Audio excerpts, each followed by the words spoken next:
आपको एक बहुत इंपॉर्टेंट चीज़ समझनी है कि हम सबको पूरे ह्यूमन ह्यूमन रेस को बहुत कम चीज़ें बताई जाती हैं, बहुत कम चीज़ें बताई जाती हैं। इसी वजह से सिर्फ एक ही नॉलेज ऑथेंटिक हो सकती है, वो है खुद से कॉमन सेंस की नॉलेज।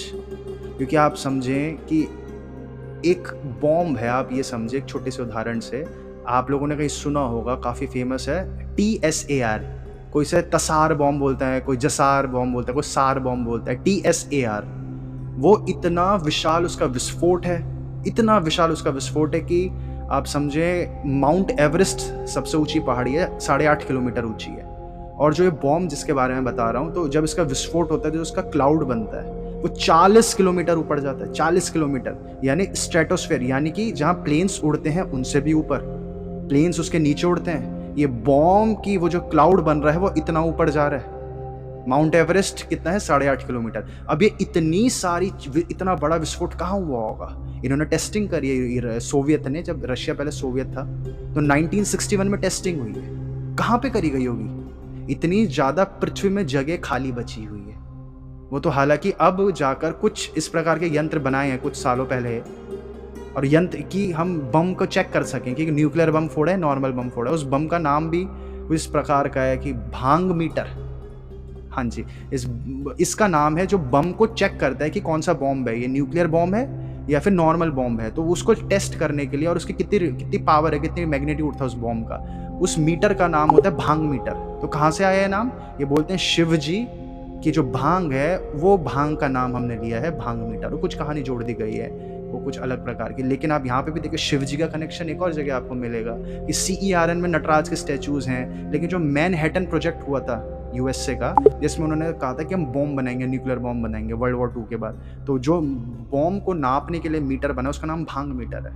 तो इनके कनेक्शंस बहुत पहले से हैं। खैर ये सारी बातें, तो आप ये देखिए इंसानी सभ्यता के पास इतने बड़े बॉम्ब हैं कि माउंट एवरेस्ट से भी कुछ 5-10 गुना ज़्यादा ऊंचे, 40,000 मीटर यानी कि 40 किलोमीटर ऊपर तक वो बॉम्ब का क्लाउड जा रहा है। और वो उससे इतना ज़्यादा मड उठेगी कि वो पूरी इंसानी सभ्यता अगर कोई है उस एरिया में तो पूरी मिट्टी में दब जाएगी, मिट्टी में दब जाएगी।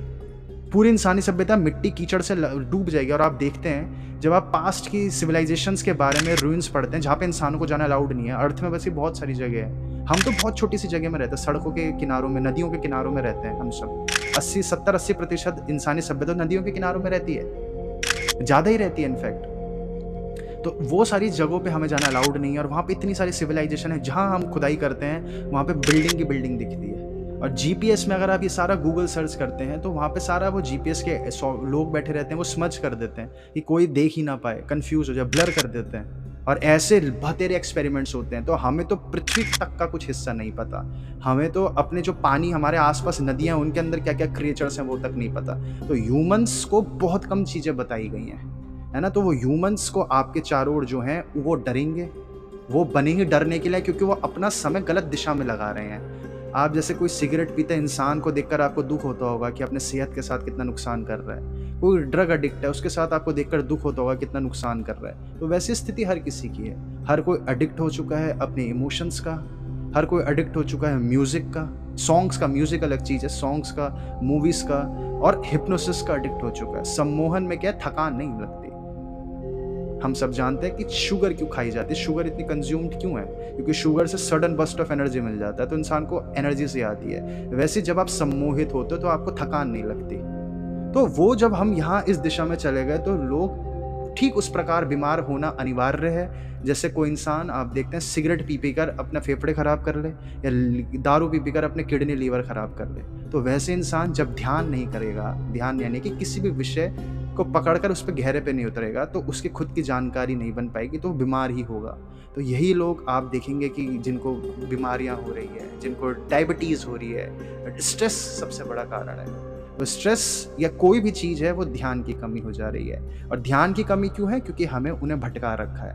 वरना आप ये देखिए ना कि आज की तारीख में अगर कोई इंसान न्यूक्लियर बॉम्ब बनाता है, या कोई लड़का है, कोई 25 साल का लड़का है, 30 साल का लड़का है, यहाँ जैसे अंकिता जी हैं, 20-21 साल की हैं, अंकित जी हैं, वो भी छोटे हैं। अगर आपका कोई दोस्त न्यूक्लियर बॉम्ब बना दे, और जैसे मैंने आपको तसार बॉम्ब के बारे में बताया, और उससे भी बड़ा बॉम्ब बना दे, तो आपको नोबेल प्राइज़ मिल जाएगा कि ये तो बड़ा खोजी इन्वेंशन है। और लिखा आएगा कि सक्सेसफुल टेस्ट ऑफ बॉम्ब। ऐसे इन्वेंशंस को, इस प्रकार के प्रोडक्ट्स को वो नोबेल प्राइज पुरस्कृत कर रहे हैं।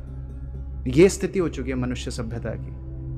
आप अगर इस प्रकार की कोई प्रोडक्ट बनाए कि जिसकी वजह से इंसान लड़ना छोड़ दे, अगर इस प्रकार का आप कोई कंसेप्ट बनाए, इस प्रकार का कोई नॉलेज बनाए कि जिस वजह से इंसान का तनाव खत्म हो जाए, क्योंकि तनाव खत्म हो गया, ये चीज स्पष्ट उन्होंने छुपा रखी है कि कैपिटलिज्म सबसे बड़ा रीजन है। जो कैपिटलिज्म का 9 to 9 जॉब या 9 to 8 वर्क फ्लो का काम है, सबसे बड़ा रीजन है वो डिप्रेशन का, एंग्जाइटी का, क्योंकि इंसान थका हुआ रह जाता है ना, मस्तिष्क चूस लिया जाता है, तो सबसे बड़ा रीजन है बीमारियों का।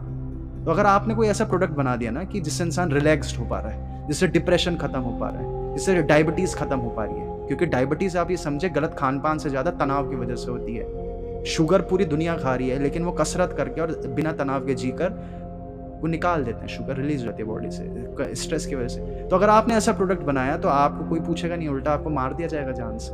हमारे देश का नेशनल एनिमल क्या है? हिंसक जीवों को हमारे देश का नेशनल एनिमल बनाया गया है। और ये कोई ऐसा नहीं है कि, हालांकि कहा जाता है कि सारनाथ जो टेम्पल था, अशोका जो एक पुराने राजा हुए हैं, उनका एक पिलर होता था सारनाथ में, उनका एक पिलर था। पिलर मतलब जैसे आजकल मूर्तियां बनती है, उस जमाने में मूर्तियों के अलावा राजा महाराजा पिलर्स खंबे बनवाया करते थे। वो आर्किटेक्चर का एक हिस्सा था बहुत। तो राजा अशोक ने एक खंबे पर शेर का चिन्ह बना दिया था, और इस प्रकार का हमारे देश का एम्बलम बनाया था। तो हमारे देश का एम्बलम वहाँ से है, तो वहीं से शेर। अब इतना हिंसक जीव हमारे देश का नेशनल एनिमल है, बाघ हमारे देश का नेशनल एनिमल है। तो इतना हिंसक अब हमारे देश के बच्चों के मस्तिष्क में डाल दिया गया है कि नेशनल एनिमल तो इतना हिंसक है और तुम इतने कमजोर हो। तो इंसानी सभ्यता किस दिशा में जा रही है आप देख सकते हैं। तो अगर आप कुछ डिस्ट्रक्शन की चीज बना रहे हो तो आपकी तारीफें होंगी। अब भविष्य की पीढ़ियों के अलग दुख देखेंगे आप कि उनका बैंक अकाउंट हैक हो जा रहा है, वायरस आ गया। बोले कहाँ है वायरस? तुम्हारा तो टेम्परेचर भी नहीं है, तुम तो खांसी जुकाम भी नहीं है। वो बोले नहीं मेरे में वायरस नहीं आया, कि जो मेरे चिप लगा रखी थी उसमें वायरस आ गया, मेरे ट्रांजैक्शन गड़बड़े। तो भविष्य अपने ही वो बना रहे हैं, अपने तनाव में फंस जा रहे हैं और अपने में वो बन जा रहे हैं। क्योंकि बाहर से कुछ आपको, सिर्फ एक कमी आपके अंदर हो सकती है, वो है ध्यान की कमी, और कुछ संभव नहीं है। मंकी पॉक्स की कोई भी बीमारी आ जाए वो कुछ नहीं कर सकती, कोई भी बीमारी कुछ नहीं कर सकती क्योंकि अगर आप रिलैक्स्ड है ना, तो आप नहीं जानते अभी आपके चारों ओर कितनी रेडिएशंस हैं, इतनी रेडिएशंस हैं, आप खुद नहीं पता। ये वाले रेडिएशंस नहीं, ये इंफ्रारेड और ये रेडियो वेव्स वाली रेडिएशंस नहीं, मैं न्यूक्लियर रेडिएशंस बोल रहा हूँ। इंसानी सभ्यता को समय के साथ साथ पता चलता है कि कितनी रेडिएशंस है वो घिरा हुआ है। आप जानते हैं वॉल्केनोस ज्वालामुखियों के अंदर इतनी रेडिएशंस होती हैं जो बेहद हानिकारक होती हैं। हम हर वक्त रेडिएशन से घिरे हुए हैं, क्योंकि अभी तो हमें जो इमेज हमें ह्यूमंस की लग रही है बिल्कुल अलग है। ह्यूमंस असलियत में खुद ही एक रेडिएशन है, खुद ही लाइट निकलती है। हमारे हाथों से सबसे ज्यादा लाइट निकलती है। अब तो उपकरण बन गए नापने के, किस अंग से सबसे ज्यादा लाइट निकलती है। हमारे हाथों में लाइट है, हमारे हृदय में इलेक्ट्रोमैग्नेटिक फील्ड है। हम पूरे इसी प्रकार के एक रेडिएशन है, हम एनर्जी हैं हम सब। इसलिए जो शब्द हम कई बार सुना है टेस्ला का, जो क्लास में भी किसी ने पूछा था। इनफैक्ट आप यहाँ तक देखें, डॉक्टर विश्वरूप, मैं क्यों बोल रहा हूँ आपको, उनका उदाहरण इसलिए देता हूँ। आप देखें, उन्होंने तो चैलेंज दिया है कि कोई वायरस मेरी बॉडी में इंजेक्ट कर दे। HIV वायरस का शायद ब्लड के लिए बोला है या कुछ इसी प्रकार के कुछ बोला है, या फिर वो वायरस इंजेक्ट कर दो, मैं आपके सामने बैठा हूँ, कुछ होता ही नहीं है। वो कितना बड़ा क्लेम है, कितना बड़ा क्लेम। ये तो कुछ इस प्रकार का क्लेम है कि शिव जी बोल रहे हैं मेरे अंदर कंठ में जहर डाल दो, क्योंकि ज्ञान है ना कि मृत्यु किस कारण से हो रही है। अब अगर वही HIV वायरस किसी इंसान के नोसिबो डाल दिया जाए, यानी कि उसकी बॉडी में हम ग्लूकोज का इंजेक्शन मारे, उसे बोले नहीं तेरे साथ तो HIV वायरस डाला है, और वो इंसान मर जाएगा। ये हमेशा से होता हुआ आया है। प्लेसिबो ट्रायल्स में लोगों को ट्रायल्स हो रहे हैं तो लोग बीमार पड़ जाते हैं, इतनी भीषण बीमारियां हो जाती हैं। था क्या? सिर्फ ग्लूकोज था। आप इस चीज को समझिए, आपकी आंखों के सामने डेटा पड़ा है ना, सिर्फ ग्लूकोज बॉडी में या कोई भी पार्टिकल जो चीज प्लेसिबो में कंट्रोल ग्रुप में डाली जा रही है, वो ग्लूकोज इंजेक्ट करो इंसान को, उतने भीषण साइड इफेक्ट हो रहे हैं, एक्सट्रीम सीवियर साइड इफेक्ट्स। वो कहां से आ रहे हैं साइड इफेक्ट्स? इस वजह से बहुत बड़ा साइंटिफिक रिसर्चर्स का ये मुद्दा उठ चुका है कि अभी तक आप देखते हैं ब्लाइंड ट्रायल्स होते हैं, डबल ब्लाइंडेड ट्रायल्स होते हैं, यानी कि डॉक्टर को नहीं पता कि इसमें ग्लूकोज डाला है, दवाई डाली है या फिर ग्लूकोज डाला इंसान के शरीर में, डॉक्टर्स को भी नहीं पता होता और जो मरीज है उनको भी नहीं पता होता। वरना लोगों को प्लेसिबो से वो कुछ का कुछ रिएक्ट कर देंगे। तो अब डॉक्टर्स और रिसर्चर्स ये कह रहे हैं कि अब हम ब्लाइंडेड यानी कि अंधे वाले ट्रायल्स नहीं करने चाहिए, हमें साथ साथ अनब्लाइंडेड ट्रायल्स भी करने चाहिए, यानी कि बता के डालो कि तुम्हारे डालिए और एक बता के डालो तुम्हारे ग्लूकोज डाला है, और तब जब साइड इफेक्ट्स आएंगे तो बहुत भीषण हो जाएंगे, क्योंकि हमेशा से वो जानते हैं कि असली बीमारी की जड़ इंसान का मस्तिष्क है। इंसान की एक ही शक्ति है, ध्यान की शक्ति।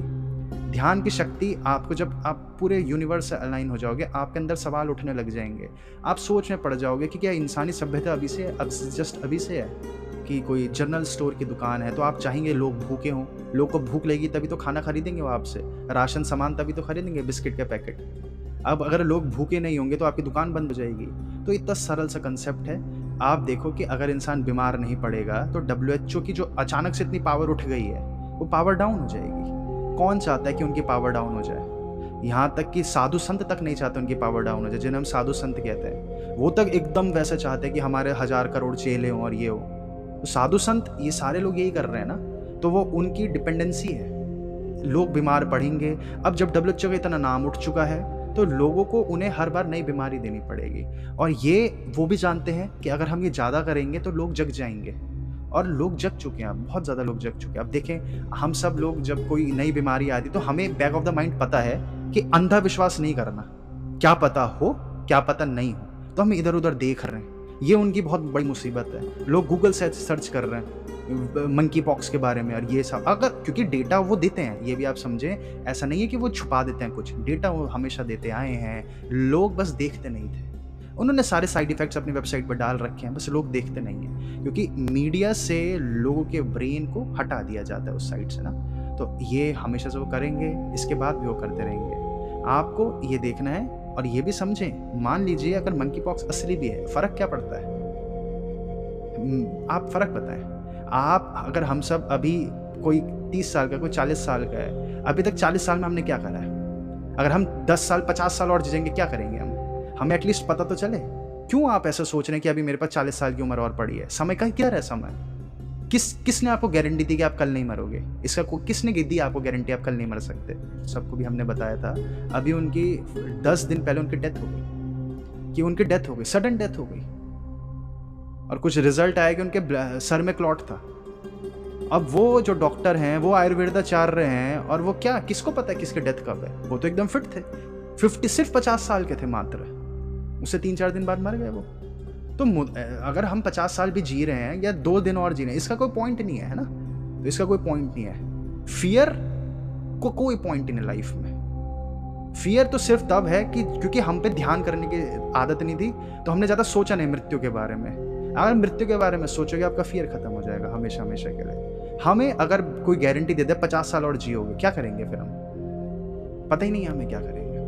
तो ऐसा मत सोचिएगा कि अभी तो मेरे पास 50 साल और हैं। ऐसा सोचिए कि अभी ही करना है मेरे को वो जो काम करना है, अभी क्या मौका है मेरे पास। बस किसी के हाथ में कुछ नहीं है ना, और सिर्फ इस स्तर तक किसी के हाथ में कुछ नहीं है जब तक हम माया के स्तर पर जी रहे हैं। जब माया के स्तर से हम बाहर आ जाएंगे तब आपको रियलाइज होगी कि आपके पास काफ़ी कुछ होता है, काफ़ी पावर्स हैं आपके पास, आपको दिखने लग जाएगा, लेकिन फिर अहंकार बढ़ जाता है। अगर आप जब माया के स्तर से बाहर आते हो तो ऐसा नहीं है कि आप ईगो अहम से बाहर आ जाओगे, अहम बचता है। तो इंसानी सभ्यता इतनी सालों से हैं, पृथ्वी का आकार नहीं बताया किसी को, झूठी बीमारियां आ रही हैं, जो बॉम्ब बना रहा है उसे नोबेल प्राइज़ दिया जा रहा है। तो हमें चाहे आगे चलकर वो बोल दें कि ऐसे हमने संजीवनी बूटी बना दी है कि तुम ये खा लो तुम 500 साल जी जाओ, चाहे वो ऐसा बोलें, नहीं, कोई फ़र्क क्या पड़ रहा है। और जैसे अंकिता जी का भी कुछ शायद किसी का सवाल था कि हमें कुंडलिनी कैसे जागृत हो सकती है। करेंगे क्या कुंडलिनी जागृत करके? क्या कुंडलिनी जागृत करके मैं ऐसी फ़ोटो खींच दूंगी कि सब कुछ हो जाएगा, कि मेरी सेल्फी अच्छी, या फिर हम ऐसी शक्ति, हम बीमार नहीं पड़ेंगे? अब बीमार तो वैसे भी नहीं पड़ते हो, हम सब इसलिए बीमार पड़ रहे हैं क्योंकि हम एडिक्ट हो रखे हैं। जैसे हम दारू पी रहे हैं, हम सोच रहे हैं बीमार क्यों पड़ रहे हैं। कोई छोटा बच्चा बारिश में खड़ा हो रहा है और फिर घर आ रहा है, मम्मी पता नहीं क्यों मैं भीग गया, और सर खुजला रहा है, समझ नहीं आया मैं क्यों भीग गया। तो उसी प्रकार की स्थिति हो रही है कि हम लोग स्ट्रेस और भय में हर वक्त जी रहे हैं, और फिर हम बोल रहे हैं बीमार पड़ रहे हैं। कुंडलिनी खुल के क्या करेंगे? हम उड़ेंगे क्या कुंडलिनी करके? नहीं, कोई भी नहीं उड़ा आज तक कुंडलिनी खुल के। फिर क्या कर सकते हैं? हम 5000 साल जी जाएंगे? नहीं, ऐसा कोई भी नहीं हो जो 5000 साल जिए। इनफैक्ट कुंडलिनी खुल गई तो उल्टा आप संथारा पे ना चले जाओ, कुंडलिनी खुल गई तो आप समाधि पे ना चले जाओ, शरीर ना छोड़ दो आप। हम खोलना क्यों है? ये कुंडलिनी क्यों खोलना है जब ये सवाल कि हम गहराई पे आप शुरुआत में उतरेंगे, ये मार्ग है, ये पहला कदम है। जब आप उस दिशा में जाओगे जिस जगह पे कुंडलिनी खुलेगी। हमें क्यों खोलना चाहते हैं कुंडलिनी? क्या करोगे आप? आपके सामने कोई बीमार पड़ा है, बीमार को ठीक कर दोगे? क्यों करना है उसको बीमार को ठीक? फिर तो बहुत चीटिंग है, तो करप्शन कर दोगे आप। ये तो उस प्रकार का करप्शन हो जाएगा, किसी ने मर्डर करा, रेप करा और अपनी पावर्स का यूज करके उसे सजाने होने दो। जो इंसान अपने साथ बुरा करता हुआ आया है, इतना बुरा करते हुए आया है अपने शरीर के साथ और बहुत बुरे काम करते हुए आया है और सिगरेट और दारू पीते हुए आया है, इंसान बीमार क्यों पड़ रहा है? आप लोगों को सिगरेट और दारू तो दिख रही है, आप लोगों को यह समझना है क्योंकि एंगर, फियर, स्ट्रेस, ये स्पिरिचुअल टर्म्स है। स्पिरिचुअल यानी स्पिरिट्स हैं ये, यानी कि दिख नहीं रही हैं, हमें स्पिरिचुअल लेवल पे हैं, तो हमें ये दारू और शराब से कम खतरनाक लग जाती है। हमें दारू का तो कुछ भी एडिक्शन नहीं है, दारू तो हजारों लोग ऐਵੇਂ ही छोड़ देते हैं। एंगर नहीं छूट पा रहा लोगों का, इतनी बड़ी बीमारियों का कारण है। तो जिस प्रकार से शराबी इंसान शराब पीकर बीमार पड़ रहा है, और आप उसे कैसे समझाओगे? अगर आपके पास शक्ति आ जाए कि शराबी इंसान की किडनी एकदम रिवाइव कर दो आप, या लीवर एकदम रिवाइव कर दो, तो आपको क्या लगता है फिर वो दारू पीना छोड़ देगा? वो तो और पिएगा दारू। तो बाकी लोगों को क्या सबक मिलेगा कि दारू पियो और इस इंसान के पास जाओ जिससे कुंडलिनी खुली है, मेरे खोल देगा, मेरा सही कर देगा लीवर किडनी। आप देखें ना, डॉक्टर विश्वरूप ने जो इन्वेंशन करी, सबसे ज्यादा फायदा किसे हुआ? सबसे ज्यादा फायदा जो किडनी ट्रांसप्लांट का हुआ, दारूबाजों को हो जाएगा। और पानी में, हाथ में दारू की बोतल होगी और पानी पैर में डुबोकर बैठ जाएंगे वो उसमें, जो टब बनाया उन्होंने, ग्रेट टब, एक तरफ से दारू जा रही, एक तरफ। तो हालांकि वो तो ऐसी बात नहीं है खैर, पर आप ये भी समझे कुंडलिनी क्यों खोलना चाहते हैं। आप अगर अपनी कुंडलिनी खोलकर दूसरे इंसान की तबीयत सही कर देंगे तो आप कुदरत के खिलाफ हैं। जो जैसा करेगा उसे वैसा भरना पड़ेगा, और अगर वो लोग ऐसा नहीं भरेंगे तो जो कुछ लोग जग रहे हैं वो लोग कैसे समझेंगे असली ज्ञान क्या है? आपको समझना पड़ेगा। जैसे दारू छूटनी चाहिए, ड्रग्स छूटने चाहिए, तंबाकू छूटना चाहिए, वैसी ये बीमारियां हमने सांप पाल रखे अपने घर में। फियर, स्ट्रेस, किस चीज का स्ट्रेस? कि हम मर जाएंगे, तो मर गए तो मर गए। तो कौन नहीं मर रहा है? नहीं, हम एक हफ्ते बाद मर जाए, नहीं, कोई किसी को नहीं पता, आप कल भी मर जाओगे। मैं ये नहीं बोल रहा कि 60 साल बाद मरोगे, मैं तो बोल रहा हूँ उल्टा कल मर जाओगे। किस चीज का स्ट्रेस हो रखा आप लोगों को ना? तो ये टॉक्सिन्स है, ये टॉक्सिन्स है।